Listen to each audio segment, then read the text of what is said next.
ప్రస్తుతం మనతో పాటు ప్రముఖ ఆధ్యాత్మికవేత్త దైవజ్ఞ బ్రహ్మశ్రీ వీరాపురం సుబ్రహ్మణ్య స్వామి గారు మనతో ఉన్నారు. గురువుగారితో మాట్లాడదాం. నమస్కారం గురు. శుభాశీస్సులండి. గురుగారు, నూతన సంవత్సరం మనకి శ్రీ పరాభవ నామ సంవత్సరం. మరి ఓవరాల్గా సింహరాశి వాళ్ళకి ఈ కొత్త సంవత్సరం ఏ విధంగా ఉండిపోతుంది, ఎటువంటి జాగ్రత్తలు తీసుకోవాలి? అందరికీ కూడా మన పరాభవ నామ సంవత్సరం ఉగాది శుభాకాంక్షలు. అలాగే సింహరాశి వారికి మరి ప్రత్యేకంగా, ఎందుకంటే పాపం వీళ్ళ కష్టాలు అంత ఇంత కాదు ఎవరికి, సింహరాశి వాళ్ళకి. అందుకు గురువుగా నా యొక్క శుభాశీస్సులు ఉండాలని నేను కోరుకుంటున్నాను, దేవుణ్ణి కోరుకుంటున్నాను. అయితే మొత్తం మీద ఓవరాల్గా ఈ యొక్క పరాభవనామ సంవత్సరం సింహరాశి వారికి శ్రీ శాలివాహన శకం శ్రీ పరాభవనామ సంవత్సరం. అలాగే సింహరాశి వారికి ఈ ఉగాది నుంచి ఏ విధమైనటువంటి శుభాలు అలాగే అశుభాలు సంవత్సరం మొత్తం మీద ఏవి ఎక్కువగా ఉన్నాయి అంటే ఆ శుభాలే ఎక్కువగా కనబడుతున్నాయి. అది కూడా ఎక్కువగా ఆరోగ్యపరమైనటువంటి విషయాలలో చాలా జాగ్రత్తగా నడుచుకోవాలి. ఆరోగ్యమే మహాభాగ్యము. ఆరోగ్యం ఉంటే ఐశ్వర్యం ఉన్నట్టే అన్నట్టుగా అన్ని విధాలు కూడా ముందు మెయిన్, అది ప్రధానమైనది. కాబట్టి సింహరాశి వాళ్ళు ఆరోగ్య విషయంలో తగిన జాగ్రత్తలు అనేది పాటించాలి. అయితే ముందుగా మనకు ఈ యొక్క పరాభవనామ సంవత్సరం అలాగే ఆర్థిక పరంగా ఎలా ఉండబోతుంది, అలాగే వ్యయం కూడా, ఆదాయము వ్యయము రెండు కూడా ఏ విధంగా ఉన్నాయో చూసుకుందాం. అలాగే సింహరాశి వారికి ఆదాయము 5, ఖర్చు కూడా 5, రెండు కూడా సమానంగా ఉన్నాయి. ఇది ఒక అందుకు నన్ను అడిగితే శుభసూచకమే అని చెప్పాలి. ఏది ఆర్థికపరమైన విషయంలో, ఆర్థికపరమైన నష్టమూ లేదు, లాభమూ లేదు, సమానమే. అలాగే సింహరాశి వారికి ఇది కొంతవరకు ఊరటనిస్తుంది. తదుపరి గౌరవార్థం, అలాగే రాజ్యపూజ్యము 7, అలాగే అవమానం కూడా 7. ఇది కూడా సమానంగానే ఉంది. ఇది కూడా మనకు శుభప్రదమే. ఎందుకు అంటే నష్టాల్లో లేము. ఏమిటి?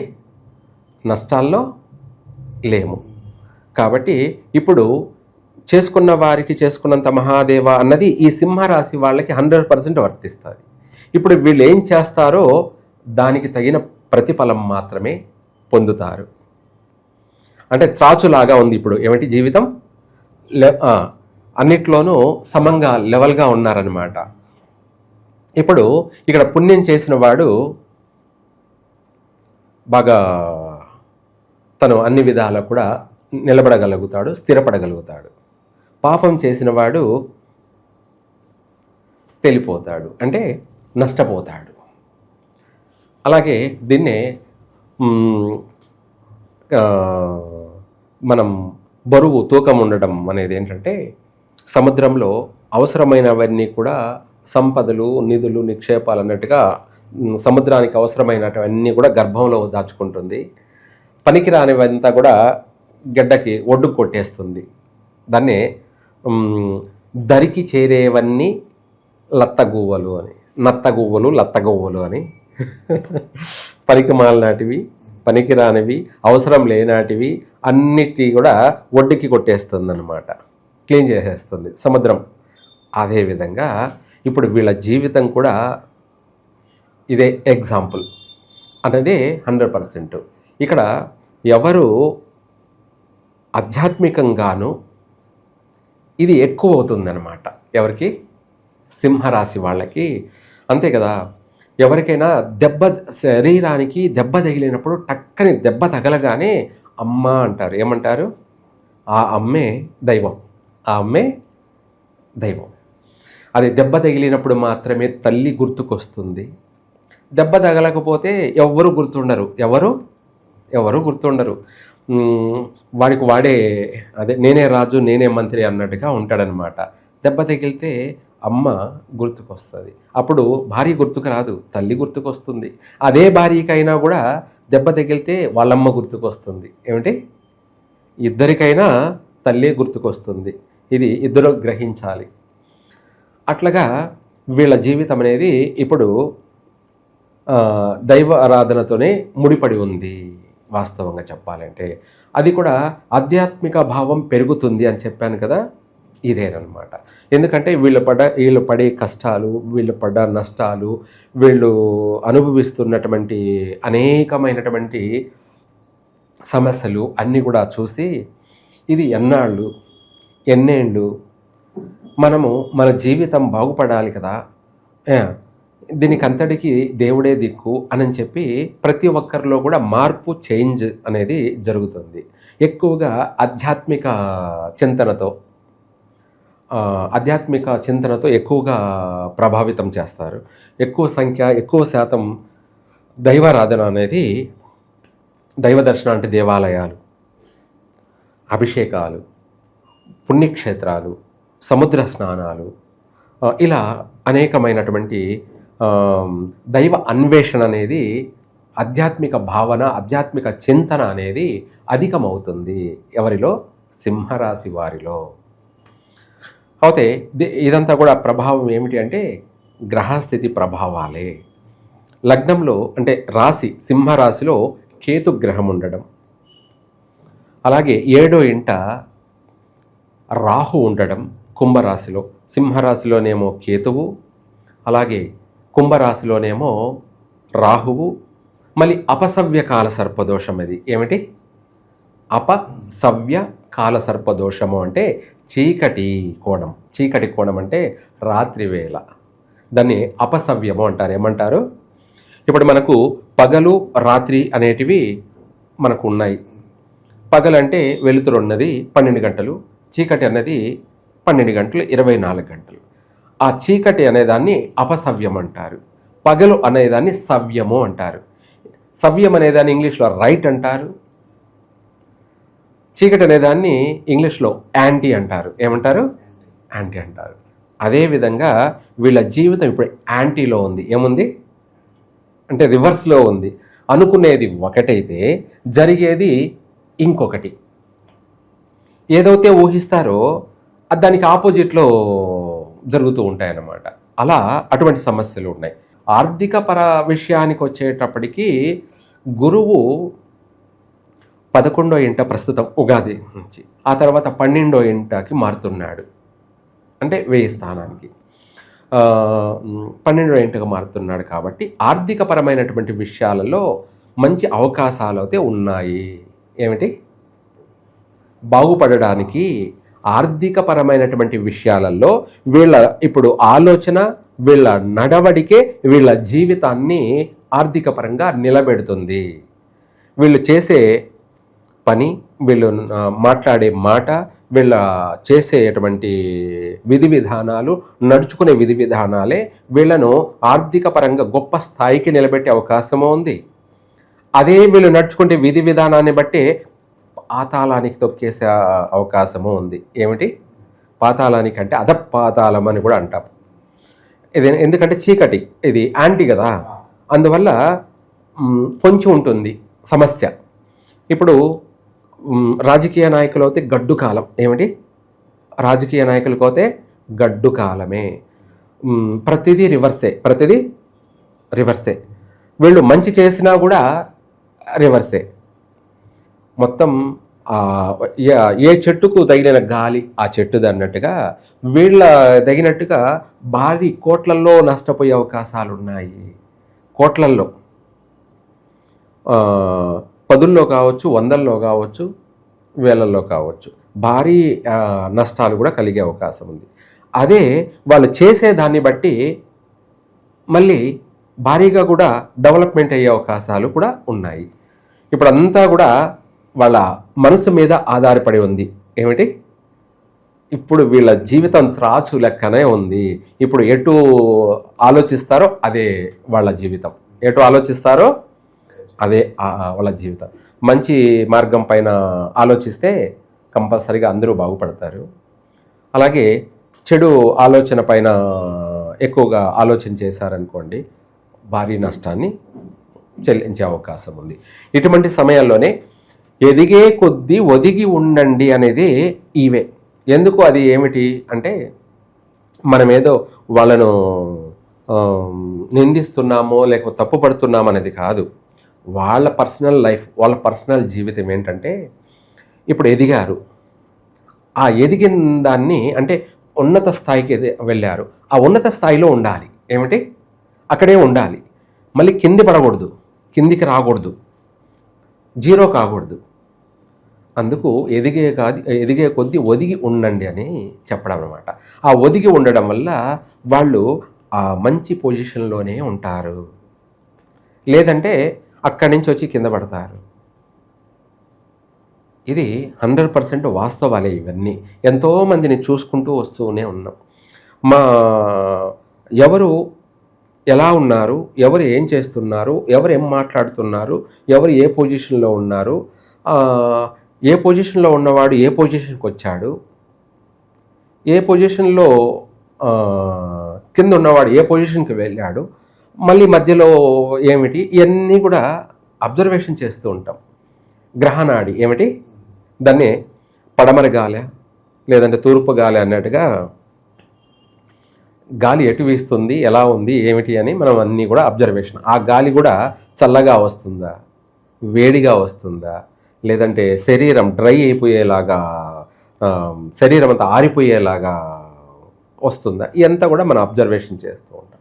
దాంట్లో భాగంగానే సింహరాశి వాళ్ళ జీవితం అనేది అనేక విధాలుగా, అనేక కోణాలలో అనేక ఒడిదుడుకులు, పరీక్షా జీవితము.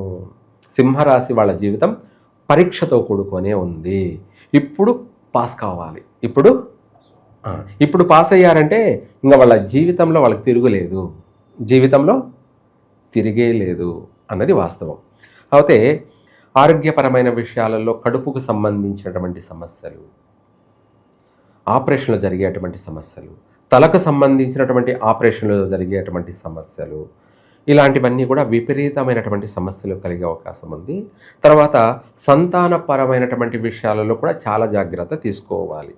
సింహరాశి స్త్రీలు వాళ్ళు ఎంత భక్తిభావంతోనూ వాళ్ళు ఎంత చేస్తే అంత ఫలితం అనేది కలుగుతుంది. లేదనుకోండి తరచు గర్భస్రావం జరిగిపోవడం, నెల, 2 నెలలు, 3 నెలలు, 4 నెలలు ఇట్లా అబార్షన్ అయిపోతుండడము, గర్భస్రావం జరగడము, లేదంటే ఇంకా కూడా పుట్టిన పిల్లలు మళ్ళీ గతించడము, గర్భశోకం అంటారు. ఏమంటారు? గర్భశోకము. ఇటువంటి బాధలు, సమస్యలు అధికంగా ఉన్నాయి.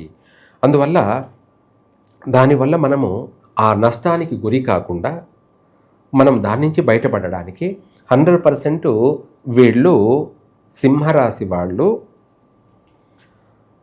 చెప్పాలంటే, ఒక మాటలో చెప్పాలంటే సర్పారాధన, సర్పహోమం. ఏమిటి? సర్పహోమం. ఆ సర్పహోమం కూడా ఏమిట్రా అంటే మనకు ఒక విధంగా కాకుండా అన్ని విధాల దాన్ని నవనాగులు అని చెప్పవచ్చు, లేదా సప్తనాగులు అని చెప్పవచ్చు. ఇట్లా సంబంధించి చేస్తే పూర్తిగా దానికి సంబంధించి పూర్తిగా చేసి హోమాన్ని జరిపించాలి, సర్పహోమము జరిపించాలి. అది కూడా ఇందాక మనం చెప్పుకున్నట్టుగా ఆ ఇదిలో కూడా అపసవ్య సర్పహోమం. ఏమిటి? అపసవ్య సర్పహోమం అంటారు. మామూలుగా మనకు శుభప్రదంగా అనేది ఒకటైతే అశుభప్రదం అని అంటారు, అంటే ఆపోజిట్, నెగిటివ్. దానికి సంబంధించినటువంటి క్రియా విధానం, దాన్ని ఏమిటి? మంత్ర విధానము, క్రియా విధానము. ఏ దానికి ఏ విధంగా చెయ్యాలో ఆ విధంగా చేస్తేనే అది సెట్ అవుతుంది. ఎందుకంటే అదంతే. మనము చేసే విధానం, మనం నడుచుకునే విధానమే మనల్ని సూక్ష్మంగా బయట వేసేస్తుంటాయి కొన్ని విధాలు, అంతే. ఆ విధంగా ఈ యొక్క పరిష్కార మార్గం అనేది ఈ సింహరాశి వాళ్ళు 100% చేసుకోవాలి. చేస్తేనే వీళ్ళు సక్సెస్ అవుతారు. లేదు అంటే దాంతోపాటు దాంట్లోనే రుద్ర గణపతి హోమము, అందులోనే సర్పహోమం, ఈ 2 చేసినట్టయితే సర్వ విధాల విజయం వరిస్తుంది వీళ్ళకి.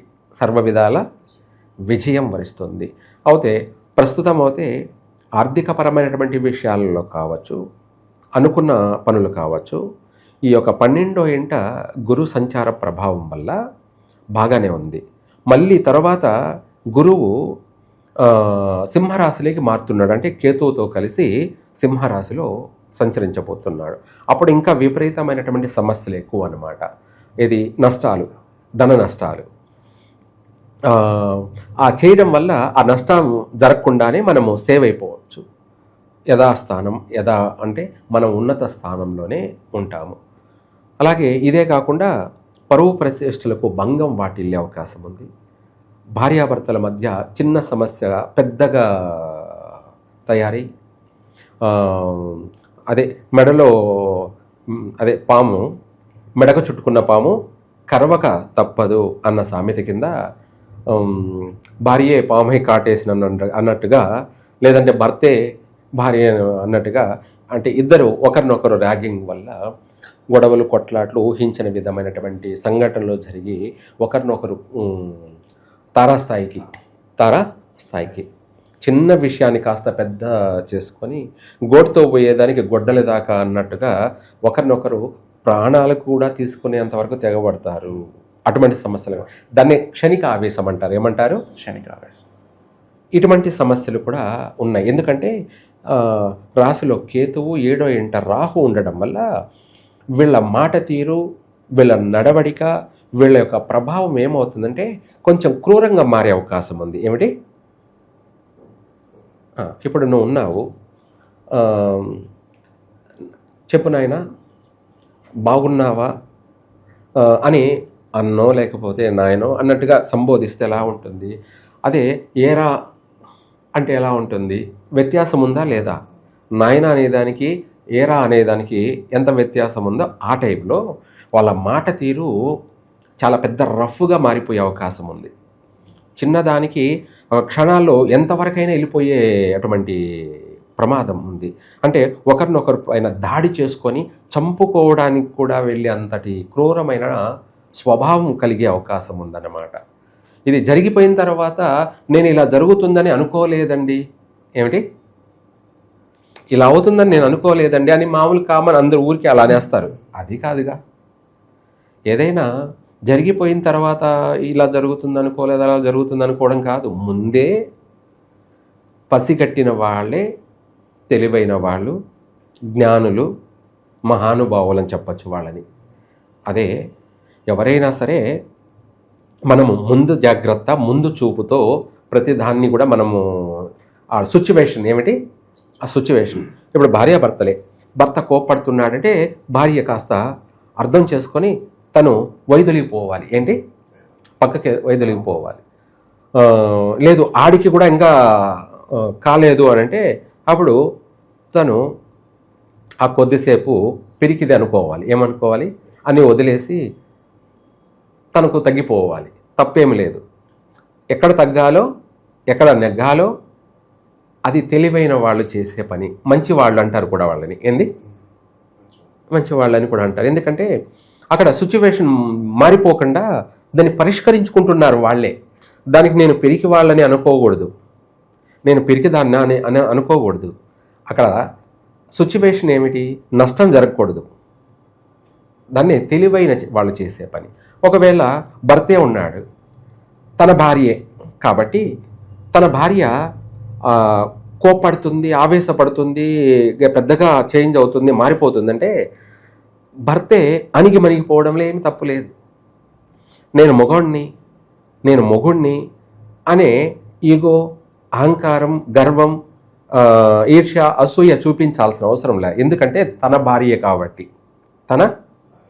తన భార్యే, తనలో సగం కాబట్టి తను పిచ్చిది, పిచ్చి పిల్ల అని తన మనసును అర్థం చేసుకొని ఏదైతేనేముంది నా భార్యే కదా, కోపడితే కోపడింది సరే, అన్నిటికైనా సరే అణిగిపో, మణిగిపో, తప్పేం లేదు. అదేం జీవితాంతం కాదుగా. ఏమిటి? జీవితాంతం కాదుగా. ఆ క్షణం అక్కడ కొద్దిసేపు మనము సైలెంట్ అయిపోతే తర్వాత కావాలంటే చూసుకోవచ్చు. ఏమిటి? సిచ్యువేషన్ అక్కడ పెద్దగా క్రియేట్ కాకుండా దాన్ని కూల్ చేసుకుంటున్నాం. ఇక్కడ నేను అణిగిపోయాను, పిరికివాడిని అయినాను అని ఎవరిని ఎవరు తక్కువ చేసుకోవాల్సిన అవసరం లేదు. అలా భార్యాభర్తల మధ్యే కాదు, కుటుంబ వ్యక్తులతోనే కాదు, బయట వ్యక్తులతో మరీ జాగ్రత్త ఉండాలి. ఎవరు? సింహరాశి వాళ్ళు. నేనే రఫ్లే, నేను ఫ్రౌడ్లే, నేను రౌడీన్లే లేదా గూండాన్లే, నేను ఏదైనా చేయగలను అని అనుకోవద్దు. పిల్లి కూడా పులి అవుతుంది. ఏంటి? పిల్లి కూడా పులి అవుతుంది. కాబట్టి అందువల్ల ఎప్పుడు ఎక్కడ ఏ విధమైనటువంటి విధి విధానం నడుచుకోవాలో ఇది తప్పకుండా ఈ రాశి వాళ్ళు జాగ్రత్త పడి తనను ప్రొటెక్షన్ చేసుకోవడం, అందరినీ సేవ్ చేయడం అన్నది సింహరాశి వారి యొక్క ప్రభావం, లక్షణాలు ఇప్పుడు అవసరం అన్నమాట. ఆటోమేటిక్గా తను బాగుంటాడు, తన సంసారం బాగుంటుంది, తన వ్యాపారం కూడా బాగుపడుతుంది, చెడిపోదు, నష్టపోరు. ఇది ఈ కొన్ని విషయాలలో అణిగిమణిగిపోవడంలో మాత్రం ఏమాత్రం తప్పు లేదు అన్నది వాస్తవం. టైం బాగలేనప్పుడు అంతే. టైం బాగున్నప్పుడు ఆటోమేటిక్గా ఎవరైతే మనల్ని నిందించారో, ఎవరైతే మనల్ని తిట్టారో, కొట్టారో అనుకుందాం, వాళ్ళే మనల్ని నెత్తిన పెట్టుకొని ఊరేగుతారు, వాళ్ళే మనల్ని నెత్తిన పెట్టుకుంటారు. ఇది అవసరం. దానికి టైం మనం వెయిట్ చేసి చూడాలి ఏదైనా కూడా, ప్రతిదీ కూడా. అట్లా ఓర్పు అవసరం. ఈ యొక్క గ్రహ ప్రభావం వల్ల అది ప్రభావితం తీవ్రంగా ఉంది. కోపతాపాలు, ఆవేశాలు, గొడవలు, తర్వాత అవి వీళ్ళకేనా కాదా అంటే మళ్ళీ ఆ గ్రహ ప్రభావాల వల్ల ఊహించినటువంటి ప్రమాదాలు సంభవించే అవకాశం కనపడుతుంది. కాబట్టి వీటి అన్నిటి నుంచి తప్పించుకోవడానికే ఈ రుద్ర గణపతి హోమం లేదా సర్పహోమం జరిపించడం వల్ల ఈ సంవత్సరమే కాదు, దీని ప్రభావం వల్ల జీవితంలో స్థిరపడతారు. ఏదో తాత్కాలికంగా ఈ 2 రోజులే బాగుపడతామని కాదు. ఆ చేసిన పూజ వల్ల వాళ్ళ జీవితం ఒక పొజిషన్కి, ఒక ఉన్నత స్థాయికి వాళ్ళు అన్ని విధాలా ఎదుగుతారు. వాళ్ళ వల్ల వాళ్ళే కాకుండా, వాళ్ళ కుటుంబమే కాకుండా 10 మంది 100 మంది బ్రతుకుతారు వీళ్ళ వల్ల. ఇంకా కూడా వీళ్ళకు మంచి గుర్తింపు, మంచి గౌరవము, సంఘంలో పేరు ప్రతిష్టలు, ప్రఖ్యాతలు, అవార్డులు, రివార్డులు, ఇంకా చేసే ఉద్యోగాల్లో ప్రమోషన్లు, ఇలాంటివన్నీ కూడా అనుకూలంగా ఉన్నాయి. అయితే ఇంకొక విషయం కూడా, ఈ రాశి వారికి విదేశీ యానయోగ అవకాశాలు ఈజీగానే ఉన్నాయి. ఏమిటి? విదేశీ వెళ్ళాలి, స్థానచలనాలు, ఉద్యోగం చేస్తున్నటువంటి వాళ్ళకి స్థానచలనాలు, బదిలీలు, ట్రాన్స్ఫర్లు, ఇవి అన్నీ కూడా జరిగే అవకాశాలే ఎక్కువగా ఉన్నాయి. స్థానచలనం అంటే మనం ఒక ఇంట్లో అద్దెకున్న వాళ్ళు కూడా ఇల్లు మారాల్సిన పరిస్థితి, ఇటువంటి ఎక్కువగా జరిగే అవకాశాలు ఉన్నాయి. ఎక్కువగా జర్నీ చేసేటువంటి అవకాశాలు అధికంగా ఉన్నాయి. సింహరాశి వారికి అవకాశము ఉంది, అలాగే భారీ నష్టాలు, ప్రమాదాలు కూడా ఉన్నాయి. కాబట్టి తెలివిగా వ్యవహరించండి, నడుచుకోండి. విద్యార్థులకు అయితే పర్వాలేదు, చదువుకునే విద్యార్థులకి, వ్యాపారం చేసే వాళ్ళకి, అలాగే ఉద్యోగస్తులకి కొన్ని కఠినమైనటువంటి సమస్యలు ఉన్నాయి. వివాహ ప్రయత్నాలు ప్రారంభంలో అయితే పర్వాలేదు, తర్వాత సమస్యలు అధికంగా ఉన్నాయి. కాబట్టి వీటికన్నిటికీ ఒకటే, బ్రహ్మాస్త్రం కంటే మించింది ఏమన్నా ఉంది అంటే అది ఇందాక మనం చెప్పుకున్నటువంటి శాంతి. అది ప్రతి ఒక్కరూ సింహరాశి వాళ్ళు చేసుకోవడం మంచిది. ఎందుకంటే ఎప్పుడు ఇలాగే అన్నీ పడుతూ, బాధపడుతూ, తలుచుకుంటూ, ఏడుస్తూ, దుఃఖపడుతూ, ఎన్ని థింక్ చేస్తూ ఉండడం కన్నా వీటన్నిటినీ అధిగమించాలి, స్థిరపడాలి. మనమంటూ ఏందో ప్రూవ్ చేసుకోవాలి, ప్రపంచానికి మనం ఏంటో చూపించాలి అనంటే ఇటువంటి వాటి వల్లే సాధ్యమవుతుంది. ఆర్థికపరమైనటువంటి విషయాలలో మాత్రం చేసుకున్న వారికి చేసుకున్నంత మహాదేవాని అనుకూలమైనటువంటి వాతావరణము ఉంది, లేదా నష్టాలు కలుగుయేది కనపడుతున్నాయి. కానీ ఇక్కడ ఈ యొక్క గ్రహ యొక్క సంచారం, వాటి ప్రభావాల వల్ల రాశిలో, సింహరాశిలో కేతువు, 7వ ఇంట రాహువు, 8వ ఇంట శని, కుజుడు, బుధుడు ఈ గ్రహాల సంచార ప్రభావం వల్ల ఆరోగ్యపరమైనటువంటి విషయాలలో దారుణంగా ఉంది. ఆరోగ్యపరమైన విషయాలు ఏమిటంటే వీళ్ళ యొక్క శరీర బాడీ యొక్క వాటిపైన శ్రద్ధ పెట్టాలి. ఆ శ్రద్ధ ఏమిటి అంటే మనము ఆరోగ్యంగా ఉండడానికి ఎంత ప్రయత్నం అయితే చేయాలో అంత ప్రయత్నం చేయాలి. లేదనుకోండి వాహన ప్రమాదాలు జరిగిపోయే అవకాశం ఉంది, ఎముకలు ఇరిగిపోయే అవకాశము ఉంది, ఊహించినటువంటి ప్రమాదాలు సంఘటనలు జరిగే అవకాశాలు ఉన్నాయి. ఇవి కాకుండా ఆరోగ్యపరంగా మనకు పళ్ళకు సంబంధించి పంటికి సంబంధించినటువంటి బాధలు విపరీతంగా ఉన్నాయి, పుచ్చే అవకాశము ఉంది, పుచ్చిపోయే అవకాశాలు ఉన్నాయి. వాటి వల్ల శరీర బాధలు ఏమిటి పెయిను, ఫీవరు, ఇటువంటి అధిక శ్రమ, తర్వాత దానికి సంబంధించినటువంటి ఆరోగ్యపరమైన సమస్యలు ఎక్కువగా అధికంగా వీళ్ళను పీడించడమే కాకుండా నేత్ర బాధలు, కంటికి సంబంధించినటువంటి హెడ్ఏక్ అనండి, తలనొప్పి, విపరీతమైన తలనొప్పి, హెడ్ఏక్, దానివల్ల కంటికి చూపులకు సంబంధించి సన్నగించడము, మందగించడము, మందబుద్ధి, షార్పు లేకపోవడము. ఆటోమేటిక్గా సింహరాశి వాళ్ళు షార్ప్ మనుషులే, కానీ టైం బాబు టైం అన్నట్టుగా మందబుద్ధి ఉండిపోవడము, మర్చిపోతుండడము, సమయానుకూలంగా తెలివి పని చేయకపోవడము, కళ్ళ ముందరే క్షణాల్లో జరిగిపోతున్నటువంటి సంఘటనలు జరిగిపోతూనే ఉండడము, ఇలాంటివన్నీ కూడా అధికంగా ఉన్నాయి. ఓవరాల్గా సింహరాశి వాళ్ళందరికీ ఈ ఉగాది ఏ విధంగా ఉండబోతుంది, సంవత్సరం అంతా కూడా ఎటువంటి ఫలితాలు వీళ్ళకి ఎదురవబోతున్నాయి, మీ మాటల్లో మంచి విశ్లేషణ అందించారు. ధన్యవాదాలు. సర్వే జన సుఖినో భవంతు.